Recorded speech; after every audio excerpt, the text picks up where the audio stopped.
Hi friends, പുതിയൊരു വീഡിയോയിലേക്ക് സ്വാഗതം. ഇന്ന് 17-ാം തീയതിയാണ്. അപ്പോൾ മാർക്കറ്റ് ഓപ്പണിംഗ് എങ്ങനെയാണെന്ന് നോക്കാം. നമുക്ക് നിഫ്റ്റി നോക്കുമ്പോൾ 25,277 പോസിറ്റീവാണ്, 46 പോയിൻറ്റോളം. US മാർക്കറ്റിലേക്ക് നോക്കുമ്പോൾ ഡൗ ജോൺസ് നെഗറ്റീവിലാണ് 94, S&P 500 നാസ്ഡാക്കും പോസിറ്റീവിലാണ്. യൂറോപ്യൻ മാർക്കറ്റ് നെഗറ്റീവ് തന്നെയാണ് നിൽക്കുന്നത്. ഏഷ്യൻ മാർക്കറ്റിൽ നോക്കുമ്പോൾ ഒരു മിക്സഡ് ആയിട്ടുള്ള ട്രെൻഡാണ് നമുക്കിന്ന് കാണാൻ സാധിക്കുന്നത്. അതുപോലെ FIA ഇന്നലെ സെല്ലിംഗ് തന്നെയായിരുന്നു. 1,858 കോടി രൂപയ്ക്ക് FIA സെല്ല് ചെയ്തായിട്ട് കാണാൻ സാധിക്കുന്നുണ്ട്. DIA ബൈ ചെയ്തിട്ടുണ്ട്. 1,223 കോടി രൂപയ്ക്കാണ് DIA ബൈ ചെയ്തായിട്ട് കാണാൻ സാധിക്കുന്നത്. നമുക്കിന്ന് മാർക്കറ്റ് നെഗറ്റീവിലേക്ക് പോവുകയാണെങ്കിൽ ഷോർട്ട് ചെയ്യാൻ പറ്റുന്ന സ്റ്റോക്കുകൾ നോക്കുകയാണെങ്കിൽ പ്രസ്റ്റേജ്, ജിൻഡാൽ സ്റ്റീൽ, അതുപോലെ L&T ഫിനാൻസ്, അതുപോലെ ഫോനെക്സ് ലിമിറ്റഡ് എന്ന് പറഞ്ഞ സ്റ്റോക്കും ഇന്ന് നെഗറ്റീവിലേക്ക് പോകാൻ സാധ്യതയുണ്ട്.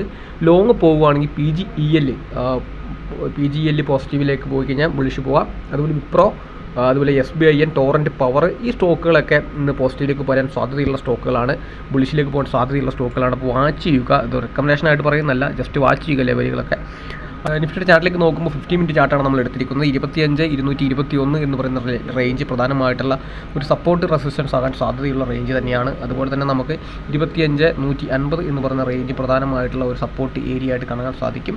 നമുക്കിന്ന് ഗ്യാപ്പ് അപ്പ് ഓപ്പണിനാണ് കിട്ടുന്നതെങ്കിൽ തീർച്ചയായിട്ടും 25,280 ആ റേഞ്ചിലാണെങ്കിൽ 25,221 വന്ന് റീടെസ്റ്റ് എടുത്തിട്ട് പോയി കഴിഞ്ഞാൽ 25,300 എന്ന് പറഞ്ഞ ലെവലും ബ്രേക്കൗട്ട് ചെയ്താൽ നല്ല രീതിയിലുള്ള മൊമെൻറ്റം കാണാൻ സാധിക്കും. അതുപോലെ തന്നെ നേരെ തിരിച്ച് ഡൗണിലേക്കാണെങ്കിൽ വേണമെങ്കിൽ 25,150, 133 എന്ന് പറഞ്ഞ ഈ ഒരു സോൺ പ്രധാനമായിട്ട് സപ്പോർട്ട് ഏരിയയായി മാറാൻ സാധ്യതയുണ്ട്. അപ്പോൾ വാച്ച് ചെയ്യുക. ഈ ഒരു ലെവലായിരിക്കും മാർക്കറ്റ് ട്രേഡ് ചെയ്യാൻ സാധ്യതയുള്ള 25,300, 25,150. അപ്പോൾ വാച്ച് ചെയ്യുക.